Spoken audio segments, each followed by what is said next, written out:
की वाणियों में बहुत सारी बातें हैं, लेकिन उन बातों में खास बात एक यह है कि मनुष्य अपने आप को समझे, क्योंकि जब तक मनुष्य अपने आप को नहीं समझेगा तब तक अपना सुधार नहीं कर पाएगा, लोगों के लिए प्रेरणा स्रोत नहीं बन पाएगा, लोगों को अच्छी दिशा नहीं दे पाएगा।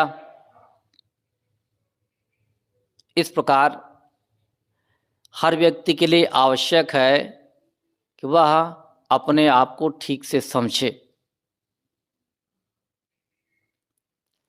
आज हम देखते हैं पढ़ना लिखना तो बहुत हो गया है, हो रहा है,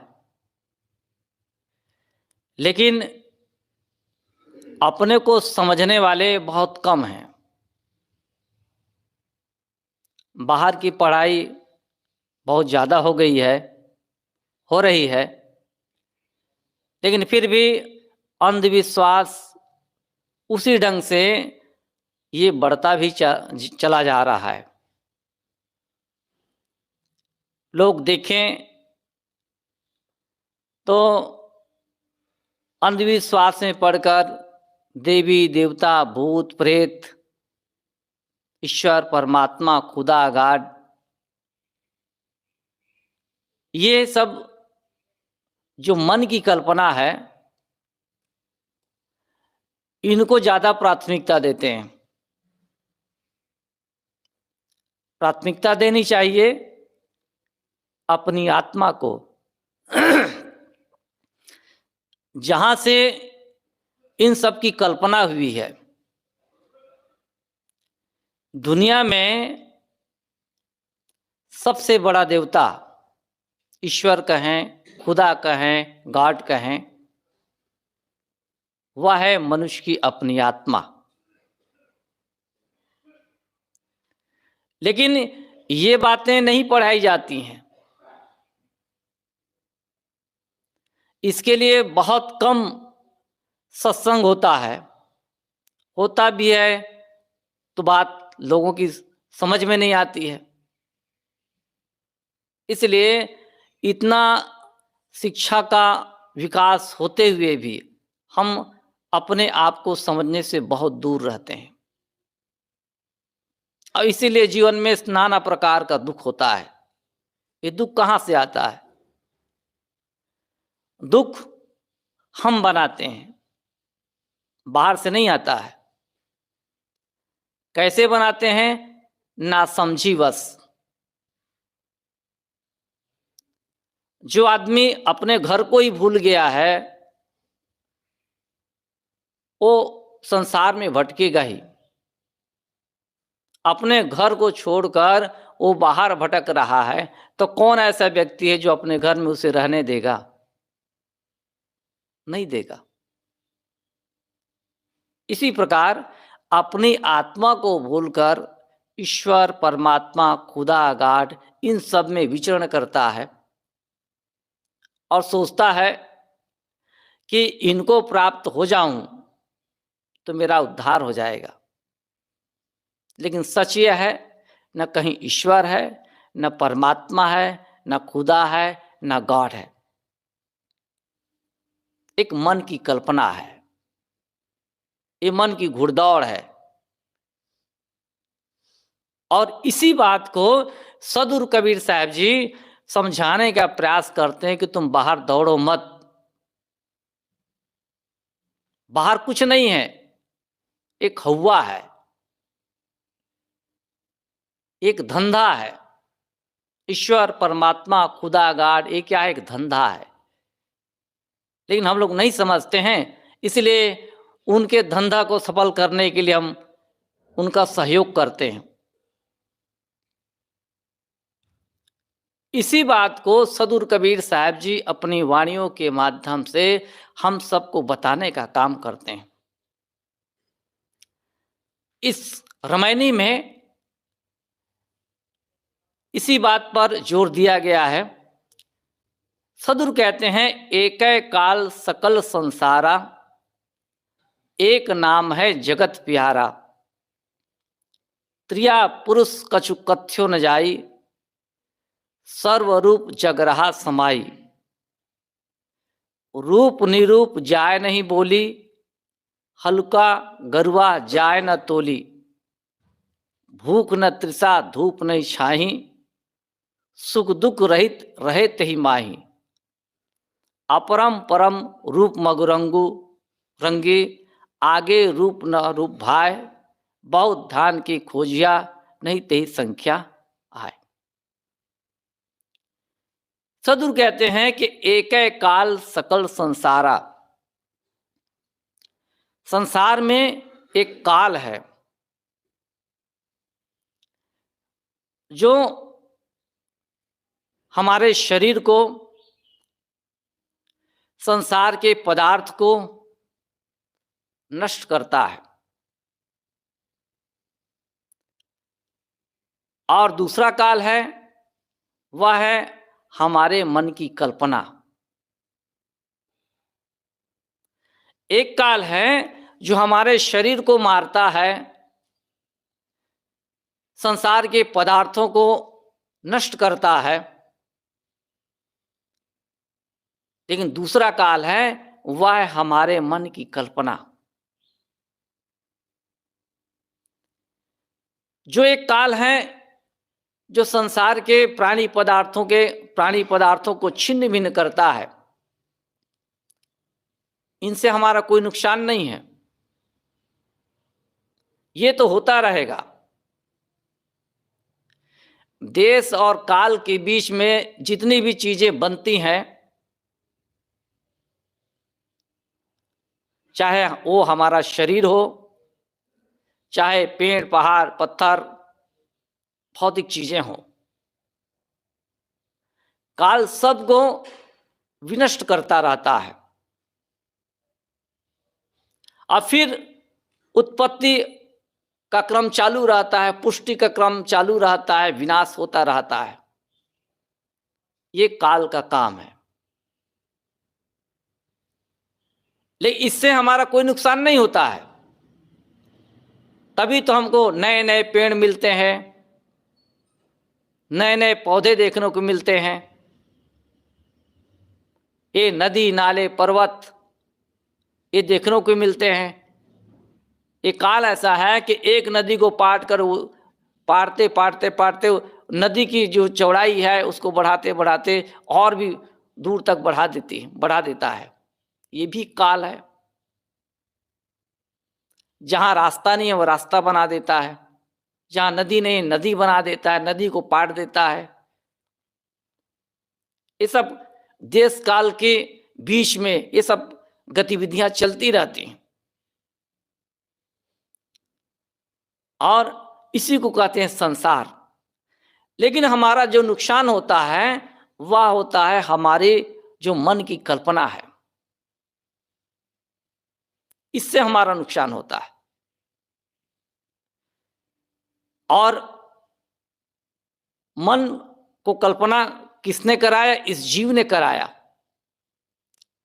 हम जितने भी ईश्वर परमात्मा खुदा गाड देखते हैं, लोग मानते हैं, ये क्या है? हमारे मन के खिलौने हैं, कल्पना है।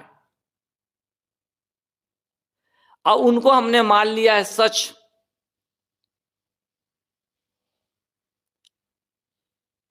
किसी ने कहा कि भाई मान लीजिए हम कहते हैं कि मन के खिलौने हैं। आपने कहा कि ये मन के खिलौने कैसे हैं? ये तो बड़े बड़े ग्रंथों में लिखा है। तो ग्रंथ किसने लिखा है? ग्रंथ कोई ईश्वर थोड़ी लिखता है। बाहर जो ईश्वर है वो नहीं लिखता, परमात्मा नहीं लिखता है। ग्रंथ तो हम लिखते हैं, आप जैसे लोग लिखते हैं। मनुष्य लिखता है ग्रंथ। कैसे लिखता है? कल्पना करके लिखता है। कोई जरूरी नहीं है कि वो कल्पना हो और वो सही भी हो। जैसे हम देखते हैं, सामान्य उदाहरण लेते हैं, जैसे मैं कहूं ये किताब है। किताब एक शब्द है, और किताब क्या चीज है? वह चीज है जिसमें कुछ बातें लिखी होती हैं, संदेश होते हैं हमारे लिए, उसको हम किताब कहते हैं, जो मेरे सामने है। किताब एक शब्द है और किताब का पदार्थ भी है, और जो मेरे सामने है। नदी एक शब्द है, और नदी क्या चीज है?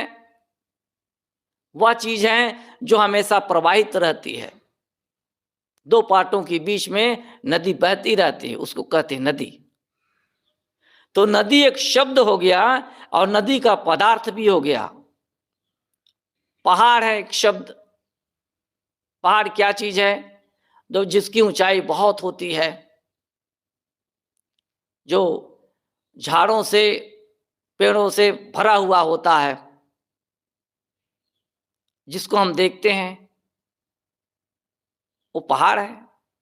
तो पहाड़ शब्द भी हो गया, पहाड़ का पदार्थ भी हो गया। इसी प्रकार से ईश्वर, परमात्मा, खुदा, गॉड एक शब्द है, लेकिन इन शब्दों का कोई पदार्थ नहीं। इसलिए माना जाता है कि कल्पना है केवल। यदि कोई पदार्थ है उसका, तो वह है आपकी आत्मा। तो मेरा कहने का मतलब है, हमारे जो मन की कल्पना है हमको बहुत दुख देती है। कहना चाहिए यही हमारे लिए काल है। अब ये काल ऐसा भटकाता है, ऐसा भटकाता है कि आदमी समझ नहीं पाता है। हम कहाँ समझ पाते हैं कि भटक गए हैं करके? नहीं समझ पाते हैं।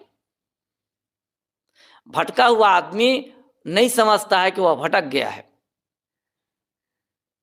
जैसे बहलिया है, वो पक्षी फंसाता है, जंगलों में जाता है, बाहर जाता है, जाल फैला देता है और दाने डाल देता है। पक्षी दाने के लोभ में आते हैं, बैठते हैं। जैसे ही बैठे, दाने चुग रहे हैं, बैलिया रस्सी खींच देता है, सारे पक्षी फंस जाते हैं। उसी प्रकार से हम भी ईश्वर, परमात्मा, खुदा, गॉड, इन सब के जाल में फंस गए हैं। लेकिन हमें समझ नहीं मिलता है कि हम फंस गए हैं। हमें लगता है कि हम कहाँ फंसे हैं। अब फंसाने वाले कौन है जानते हैं? ये चतुर शिकारी, जिन्होंने धंधा बना रखा है। वो रस्सी खींच दिया है और हम लोग फंस गए हैं, लेकिन समझ में नहीं आता है कि हम लोग फंसे हैं। यही दुख है। हमारा संपूर्ण जीवन हम खो देते हैं ईश्वर, परमात्मा, खुदा, गॉड के चक्कर में, लेकिन वो मिलता नहीं। यहां पर सदूर कबीर साहब जी कहते हैं, ये जो तुम्हारे मन की कल्पना, ये काल है, ये महाकाल है, यही तुम्हें दुख देने वाला है। और हम इस जाल से निकलना चाहते हैं। पहली बात तो समझ में नहीं आता है कि ये जाल है, लेकिन अच्छे लोगों की संगति करते करते,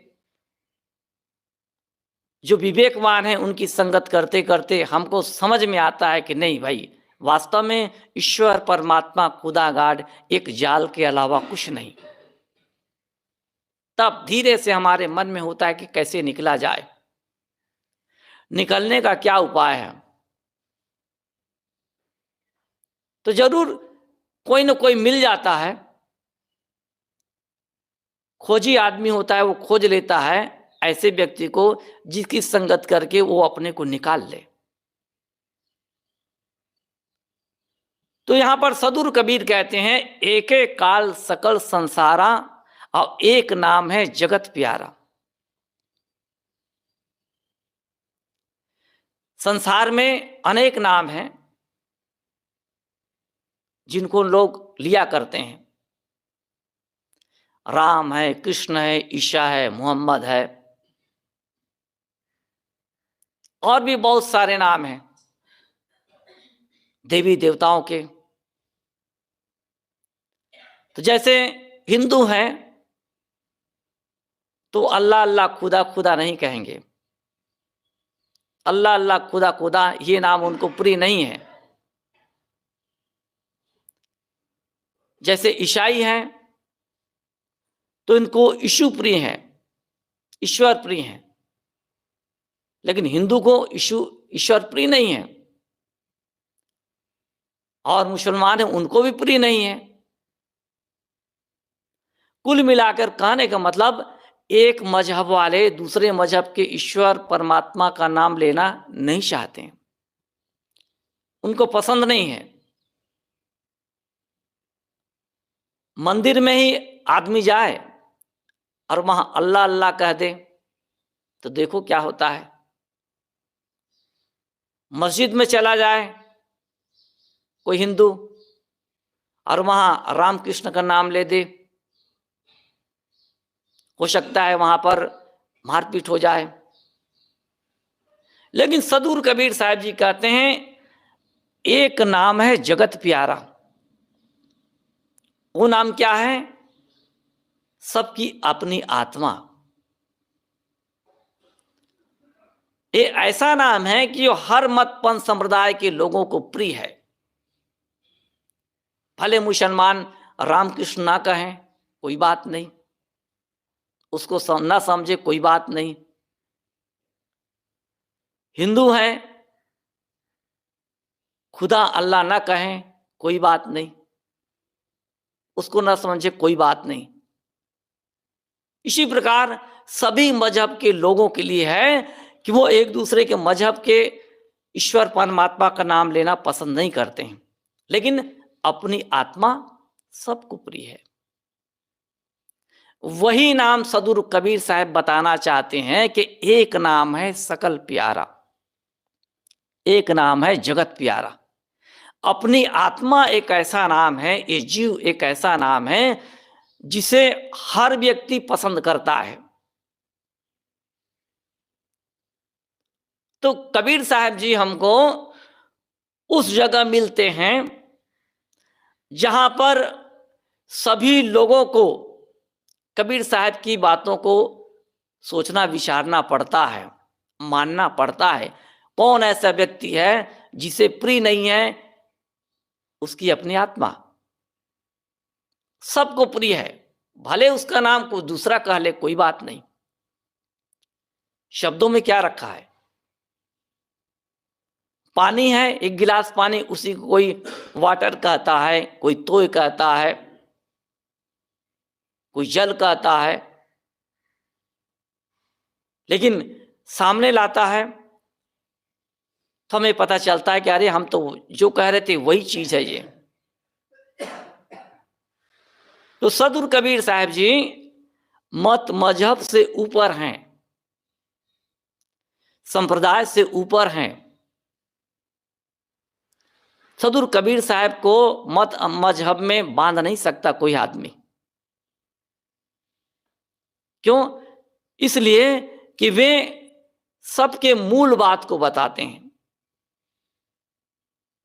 सबको प्रिय है अपनी आत्मा, तो मैं उस चीज को बता रहा हूं जिसमें कोई आदमी घृणा नहीं करेगा, कोई आदमी उसको घृणा की दृष्टि से नहीं देखेगा।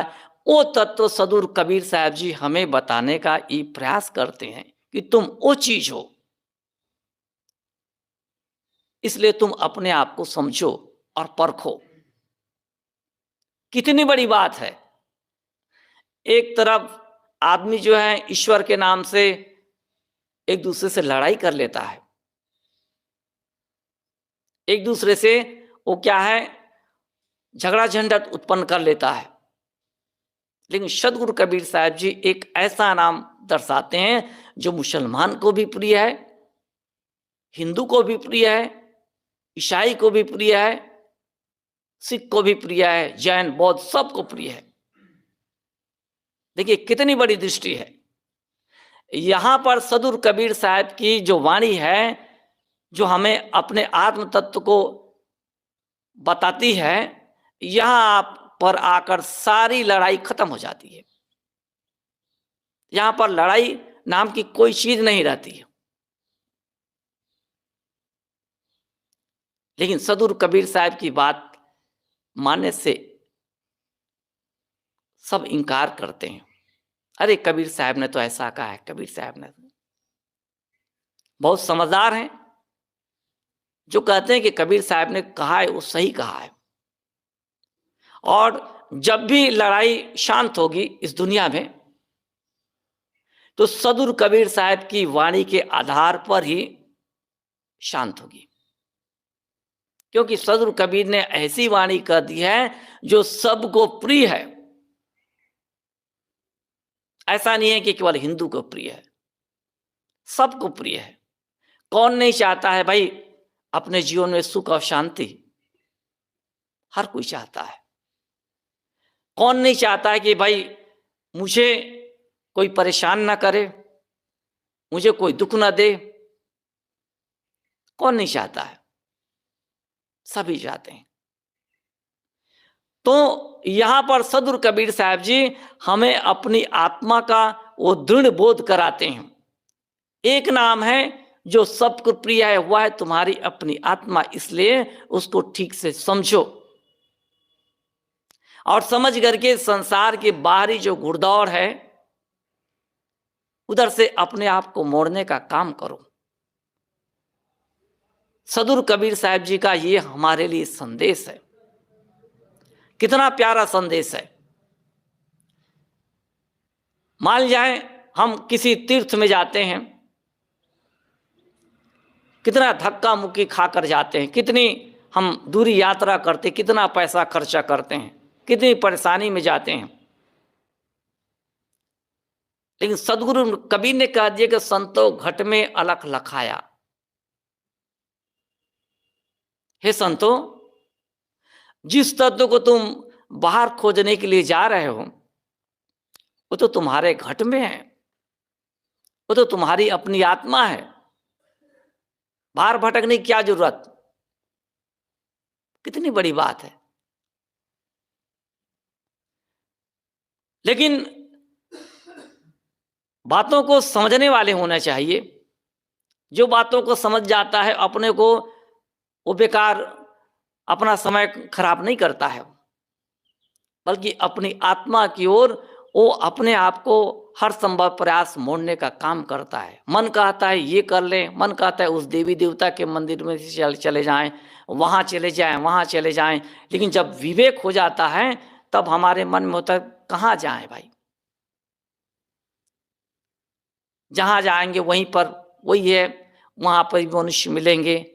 कोई पुजारी होगा, कोई प्रसाद बांटने वाला होगा, कोई नारियल फोड़ रहा होगा, वहाँ भी मनुष्य के दर्शन होंगे। जहाँ भी जाएंगे वहाँ तो मनुष्य ही मिलेगा ना। और जहाँ मनुष्य नहीं है वहाँ भगवान भी नहीं। जब तक मनुष्य है तब तक इस धराधाम में मनुष्य के रहते रहते ईश्वर परमात्मा खुदागाट जीवित रहेंगे। मनुष्य खत्म तो ईश्वर परमात्मा भी खत्म, कोई अस्तित्व नहीं। अस्तित्व तो आपकी, अस्तित्व तो आपका और हमारा है, इस जीव का अस्तित्व है। ईश्वर परमात्मा खुदागाट का कोई अस्तित्व नहीं। ये हमारे और आपके मन की कल्पना है। इसी बात को जब आदमी ठीक से समझ लेता है तो उसे अपनी आत्मा का बोध होता है। अरे क्या है, मेरी अपनी आत्मा इतना महान है कि जिसने ईश्वर परमात्मा खुदागाट जैसी चीज की कल्पना कर ली, जिसको दुनिया में सबसे ज्यादा मूल्य मूल्यवान मानते हैं ईश्वर परमात्मा को। अब वो ईश्वर परमात्मा किसकी कल्पना है? मेरी अपनी आत्मा की कल्पना है। तो भला मेरी अपनी आत्मा कितनी महान है? जब ऐसा सोचता है तो उसका भ्रम सब दूर हो जाता है, फिर भटकना छूट जाता है। और उसी के लिए कहते हैं सदुर कबीर साहब जी, त्रिया पुरुष कछु कथ्यो न जाई, सर्वरूप जगराह समाई। त्रिया स्त्री पुरुष, ये तो हम शरीर से कहते हैं कि स्त्री है पुरुष है, लेकिन यहां सदुर कबीर साहब जी कहते हैं ये सभी रूपों में, स्त्री रूप में, पुरुष रूप में, अब ये जितने भी प्राणी हैं देहधारी, सब में समाया हुआ है। जिन बकरों को हम काट कर खा जाते हैं,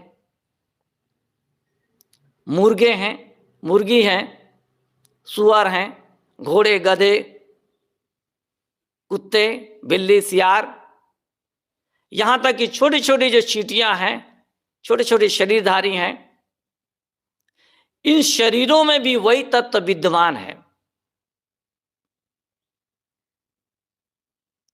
जो तत्व हमारे शरीर में विद्यमान है। इसको कहते हैं आत्मा। यहां पर सदुर कबीर साहब जी कहते हैं त्रिया पुरुष कछु कछु न जाई। स्त्री में, पुरुष में ही नहीं बल्कि सर्वरूप जगराह समाई, इस जगत में वो सभी रूपों में है। घोड़े गधे के रूप में आप पाएंगे उसको, चींटियां हैं, भुनगा है, मच्छर है। स्त्री पुरुष की तो बात ही छोड़िए, इसमें तो है ही, इन सारे घटों में विद्यमान है। सदुर कबीर साहब की दृष्टि कितनी पैनी थी कि सभी घटों में वे इस आत्म तत्व को देख लेते हैं। कितनी उनकी तीक्ष्ण दृष्टि रही हुई, सभी देहों में घुसकर वो देख लेते हैं कि इसमें भी वो तत्व है जो हमारे शरीर में है। घोड़े में भी है, गधे में भी है, खच्चर में भी है, जिन बकरों को मारकर खाते हैं उनमें भी वे देखते हैं। इसलिए सदुर कबीर साहब ने कहा है, जीव मति मारो बापरा सबका एक है प्राण, हत्या कबो न छूटियां जो कोटिन सुनो पुराण। जीव को, उसको बकरे को मारकर खा जाते हैं, बकरी को मारकर खा जाते हैं, मुर्गी, मुर्गा, भेड़, सुअर, सबको मारकर खा जाते हैं। सदुर कहते हैं कि उनमें भी वही तत्व विराजमान है। कुछ लोग कहते हैं कि भाई हमारे ईश्वर ने तो इनको हमारे खाने के लिए बनाया है। देखिए कैसी कैसी बातें। तो सदुर कहते हैं जिन मुर्गे, मुर्गी और भेड़ बकरों को तुम काट कर खाते हो उसमें भी वो परमात्मा है। तुम समझो उसको तुम्हारे ही जैसा, वे भी चलते फिरते हैं, तुम भी चलते फिरते हो। वे भी सुख दुख का अनुभव करते हैं, तुम भी सुख दुख का अनुभव करते हो। वे भी खाते पीते हैं, तुम भी खाते पीते हो। उनके भी बाल बच्चे हैं, तुम्हारे भी बाल बच्चे हैं। क्या अंतर है? अर्थात सभी घटों में सदुर कबीर का जो राम है, सदुर कबीर का जो ईश्वर है, वो समाया हुआ है। इसलिए हमारी जो दृष्टि है वो समझदार होनी चाहिए।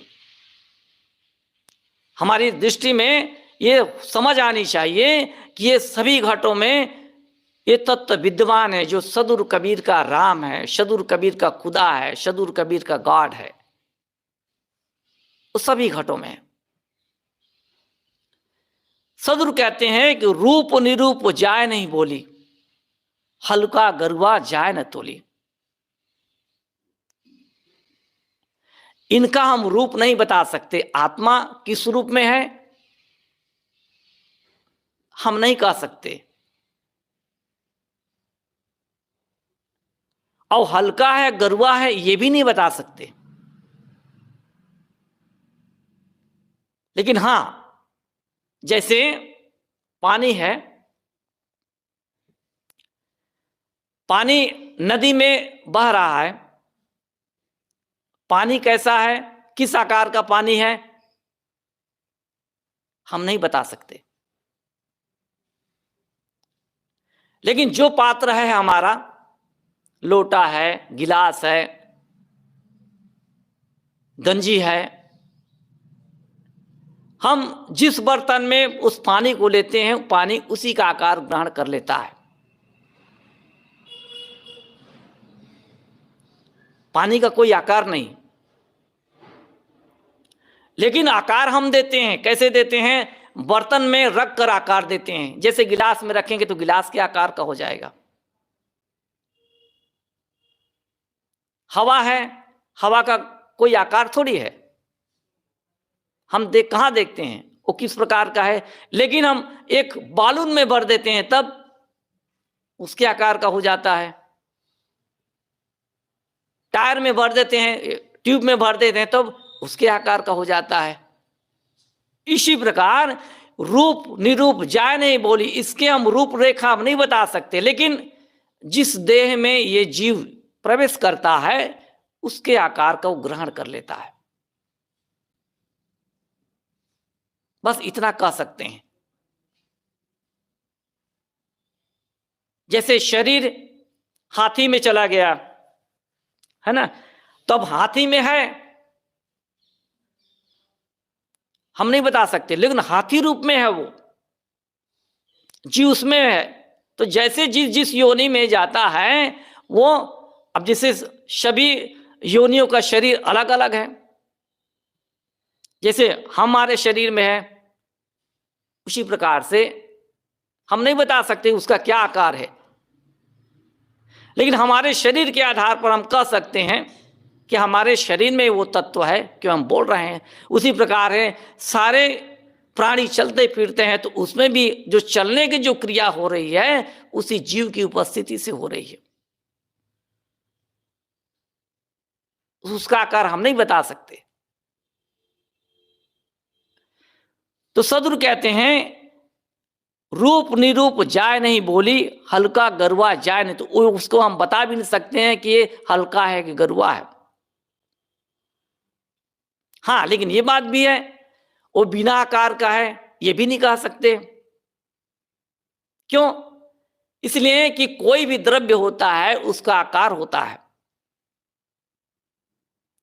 कोई भी पदार्थ है उसका आकार होता है।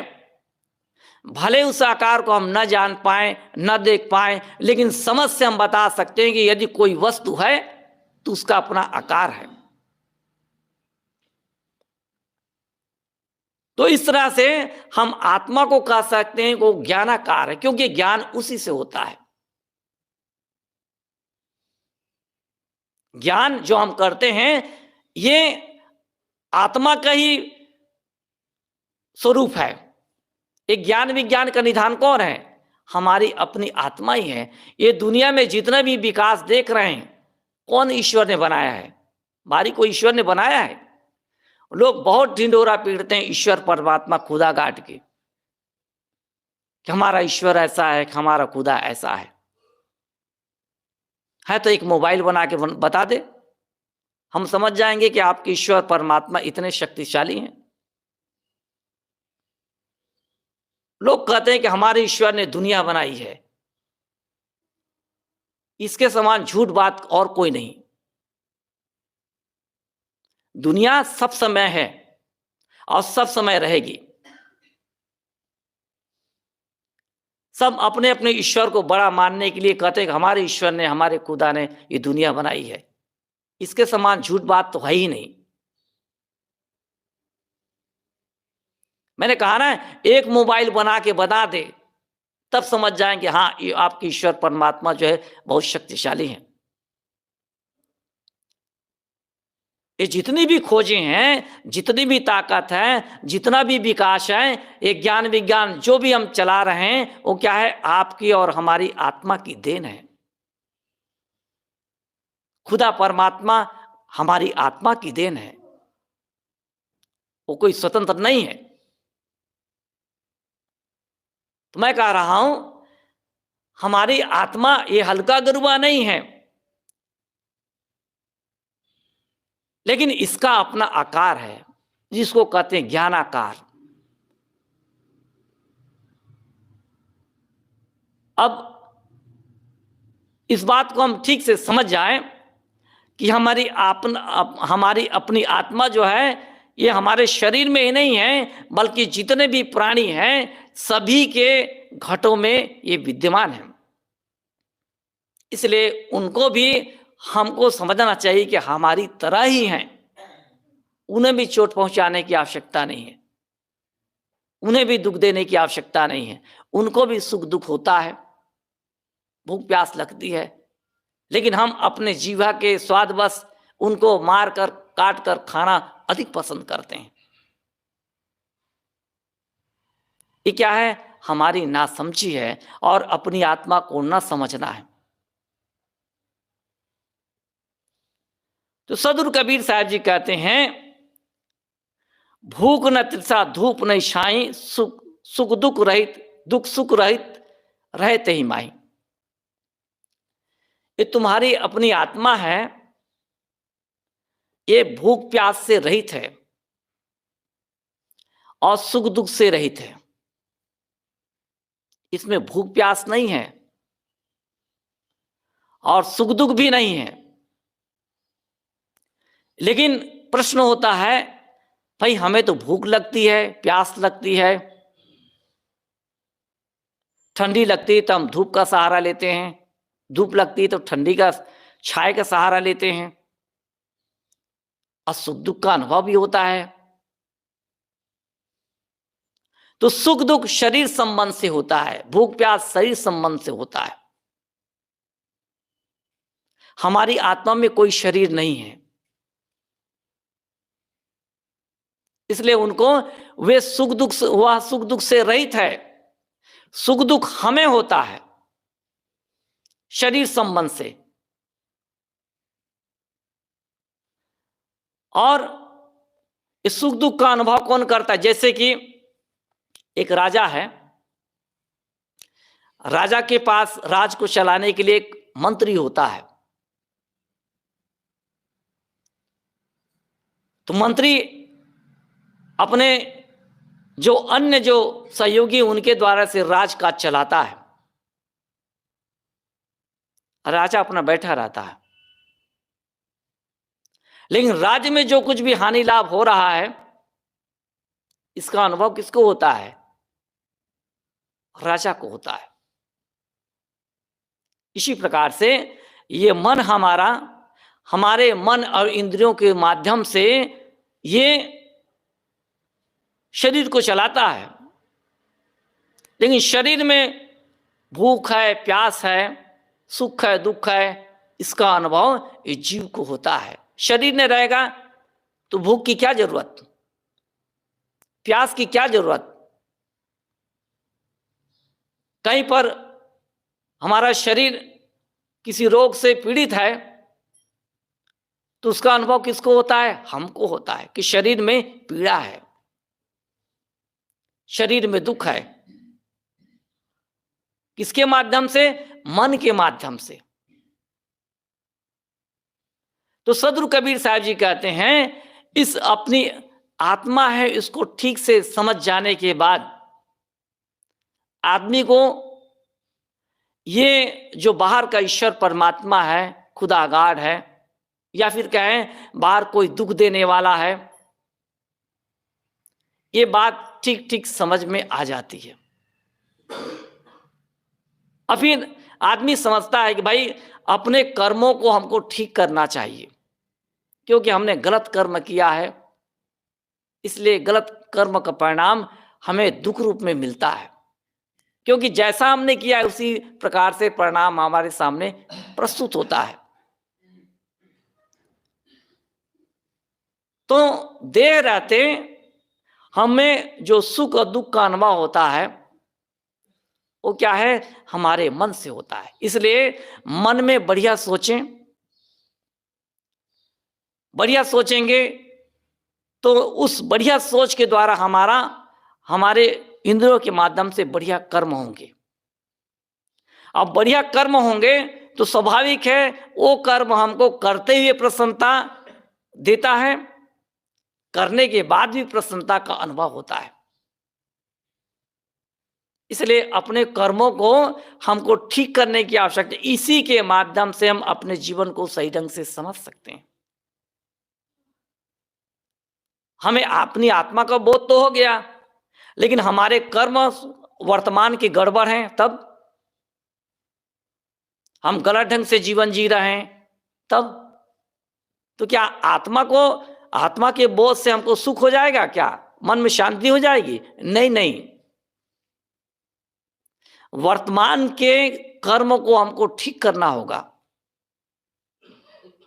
वर्तमान में जिस बात को हम समझते हैं कि ये बढ़िया है, मेरे लिए, मेरे परिवार के लिए और मेरे समाज के लिए बढ़िया है, उस काम को करेंगे तो हमको प्रसन्नता होगी।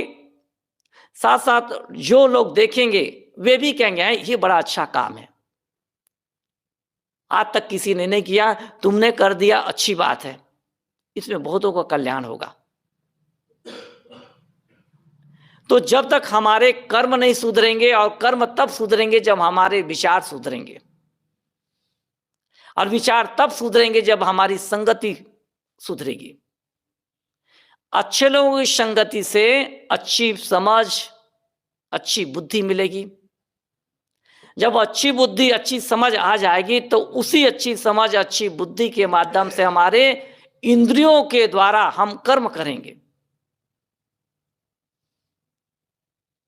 तो अच्छे कर्म होंगे।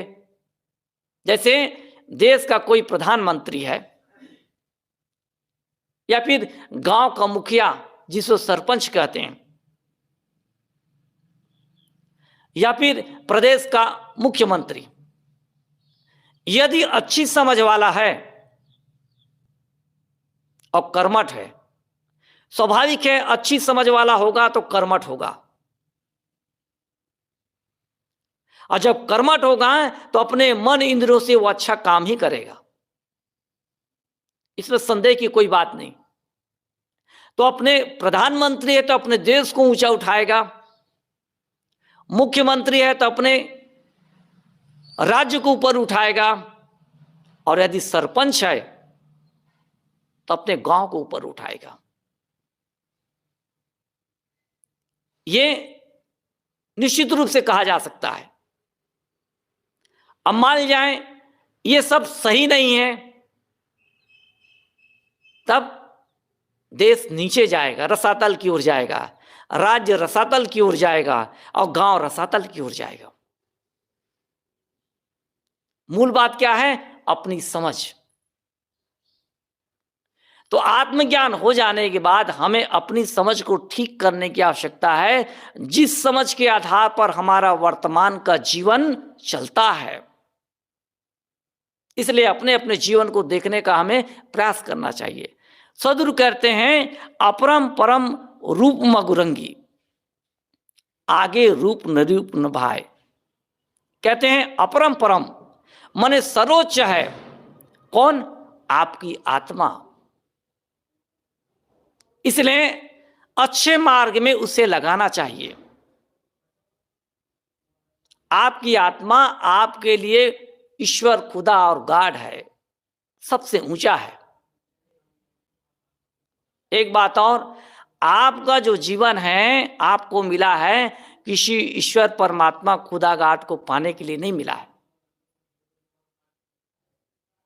बल्कि अपना कल्याण करने के लिए, अपना सुधार करने के लिए हमको मिला है। ये हमारा इतना महत्वपूर्ण जीवन है। लेकिन हम लोग क्या कहते हैं? ना समझी, बस नहीं समझने के कारण इस जीवन को बेकार में हम गंवा देते हैं। अंत में हाथ मलते रहते हैं। क्या करें भाई, जीवन बढ़िया मिला था लेकिन समझ नहीं पाए, बढ़िया से जी नहीं पाए। आज हमको पश्चाताप करना पड़ रहा है। लेकिन वर्तमान में हम नशे में जीते हैं।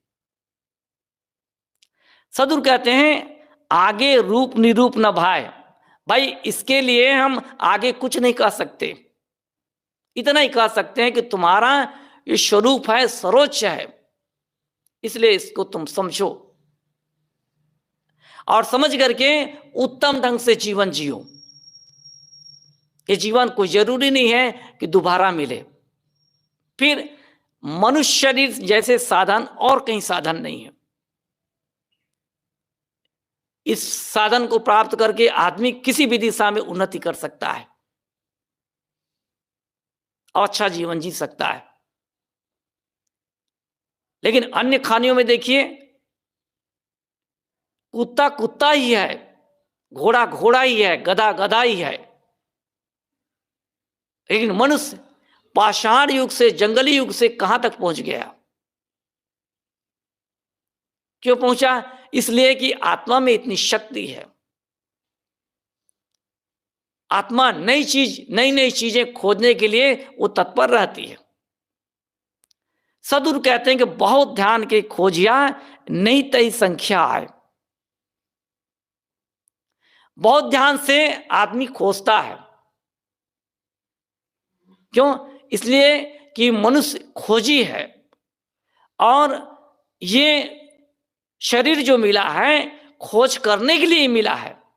एक बाहरी खोज होती है जिसमें हम ज्ञान विज्ञान की खोज करते हैं, भौतिक विकास करते हैं। दूसरी होती भीतरी खोज, अपनी आत्मा की खोज। ये खास खोज है। बाहर तो वैज्ञानिक लोग लगे ही हैं, वे भी साधु ही हैं जो हमें भौतिक विज्ञान से संपन्न करते हैं। उसकी भी जरूरत है। जीवन में दो चीजें, एक भौतिक चीजें हैं, दूसरा अध्यात्म। साधु संत अध्यात्म खोजी हैं, अपनी आत्मा की खोज करते हैं भीतर की ओर। लेकिन वैज्ञानिक भौतिक विकास की ओर खोज करते हैं और नई नई चीजें जो दे रहे हैं वो काम कर रहे हैं और हमारे लिए उपयोगी साबित हो रही हैं। आज दुनिया कहां से कहां पहुंच रहा है, ये जो भौतिक विज्ञानी है उनकी देन है। आध्यात्मिक विज्ञानी है, उनकी देन क्या है? वो शांति भीतर खोजते हैं, बाहर नहीं, भौतिक वस्तुओं में नहीं, आत्मा में खोजते हैं। इसलिए सदगुरु कबीर साहब जी कहते हैं बहुत ज्ञान की खोजिया नहीं तई संख्या है। ये खोज की वस्तु है जिसको खोजते खोजते आदमी यदि ध्यान पूर्वक जाए, ध्यान पूर्वक खोज करे तो उस चीज को भी प्राप्त कर लेगा जो बाहर कहीं नहीं है। वो है अपनी आत्मा, वो है शांति। इस प्रकार ये आत्मा का गुण है। इस गुण को पहचानना चाहिए और पहचान करके हर व्यक्ति को इस दिशा में काम करना चाहिए। चाहे जितनी चीजें प्राप्त कर ले, बाहरी चीजें, उन चीजों में हमको आपको सारी भौतिक सुविधाएं मिलेंगी और आत्मिक शांति नहीं है। हमको भौतिक चीजें भी चाहिए और आत्मिक शांति भी चाहिए। तो भौतिक चीजों के लिए आदमी बाहर काम करता है, कमाता है और अपने जीवन निर्वाह के लिए उलाता है। लेकिन इतना ही पर्याप्त नहीं है। आपको घर भी चाहिए, जल भोजन भी चाहिए, पहनने ओढ़ने के लिए कपड़े भी चाहिए। लेकिन इनके अलावा आपको क्या चाहिए? इनके अलावा आपकी जो मन की उलझन है वो शांत होना चाहिए। आपके मन में जो अशांति है वो मिटना चाहिए। मन में राग और द्वेष है वो मिटना चाहिए। और जब ये चीजें मिट जाती हैं तो आपको और क्या चाहिए? आपको लगता है बस रिलैक्स है भाई, जीवन आनंद आनंद लगता है, जीवन भरा भरा लगता है। और यहीं पर जीवन में तृप्ति की अनुभूति होती है। तो ये कौन सी चीज है? वह है अंतर यात्रा। इसलिए अपनी छोटी छोटी जो गलतियां हैं, त्रुटियां हैं, इनको हमें दूर करते रहना चाहिए। ये क्या है, हमको अशांत करने में बहुत भूमिका निभाती हैं। इसलिए अपनी आत्मा की ओर पहुंचने के लिए हमारे ये छोटी छोटी गलतियां हैं, छोटे छोटे दोष हैं, खाने में, पीने में, पढ़ने में, चलने फिरने में, बोली बर्ताव में, ये क्या है, ये हमको अंदर प्रवेश करने नहीं देती हैं। इनको हमको सुधार करके धीरे धीरे अंदर प्रवेश करते रहना चाहिए। जैसे हम तालाब में जाते हैं नहाने के लिए, तो कोई कोई तालाब ऐसा होता है जिसमें काई जमी होती है, शैवाल ऊपर, शैवाल हटाते हटाते जाते हैं, अब फिर नहा पाते हैं। ऐसे ही ये त्रुटियां हैं, ये दोष हैं, बुराइयां हैं, ये कमियां हैं, ये शैवाल की तरह हमारे जीवन में छाई हुई हैं। उनको हटाते हटाते जाएंगे तो धीरे धीरे हम क्या है, अपने अंदर डुबकी लगा सकेंगे। तब हमें लगेगा कि वास्तव में हमने नहा लिया, हम तृप्त हो गए। आनंद की अनुभूति वहां पर होती है, और ये मनुष्य शरीर में ही संभव है, अन्य शरीर में नहीं। अन्य शरीर तो भोग भूमिका है केवल, लेकिन मनुष्य शरीर केवल भोग भूमिका नहीं है, ये योग भूमिका है, ये ज्ञान प्रदान ये भूमिका है। यह हमारा शरीर ऐसा साधन है, हमको कल्याण तक ले जाएगा, कल्याण दिशा तक ले जाएगा, मोक्ष तक ले जाएगा, ये ऐसा साधन है। लेकिन कब, जब इसको समझ सकें, तब इसका सही ढंग से प्रयोग कर सके तब। अन्यथा जैसे पशु भोगों में अनुरक्त है, खा रहा है, पी रहा है, मौज मस्ती कर रहा है, यदि मनुष्य भी उतना ही काम कर लिया, उतने ही काम में रुक गया, तो पशु भूमिका और मनुष्य भूमिका में कोई अंतर नहीं। तो मनुष्य में बहुत संभावनाएं हैं, ये साधन ही ऐसा मिला है। यदि इसको विषय की ओर लगाओ तो विषय की ओर जाएगा, विषय से हटाकर इसको अध्यात्म की ओर लगाओ तो अध्यात्म की ओर, माने जैसा आप इसका प्रयोग करना चाहेंगे वैसा होगा। ये सब के लिए है, जो कल्याण करना चाहेगा उसके लिए मनुष्य शरीर कल्याण की भूमिका में ले जाने के लिए तैयार है, जो भोग भूमिका में जाएगा उसके लिए सब तैयार है। आदमी कहाँ क्या करना चाहता है ये उस पर निर्भर करता है। तो खास बात यहां पर सदुर कबीर ने यहां बताई है कि मनुष्य की अपनी आत्मा ये सबसे बड़ा देवता है, सबसे बड़ा ईश्वर है। सारे ईश्वरों की पैदाइश, सारे देवी देवताओं की पैदाइश यहीं से संभव है, यहीं से होती है। अब समझ जाए कि हम कितने बड़ी चीज हैं, हमारी आत्मा कितनी बड़ी चीज है, कितनी शक्तिशाली है। इसी से समझ जाएंगे जहां से सारे देवी देवता ईश्वर परमात्मा खुदा गाड की पैदाइश है। जहां जितने बड़े ग्रंथ लिखे गए होंगे, कौन लिखता है? मनुष्य लिखता है, आप लिखते हैं। आपने नहीं लिखा तो आपका किसी भाई ने लिखा। इस बात को यहाँ पर सदुर कबीर साहब जी हमको ठोस ये कहते हैं कि तुम्हारी अपनी आत्मा ही तुम्हारे लिए सब कुछ है।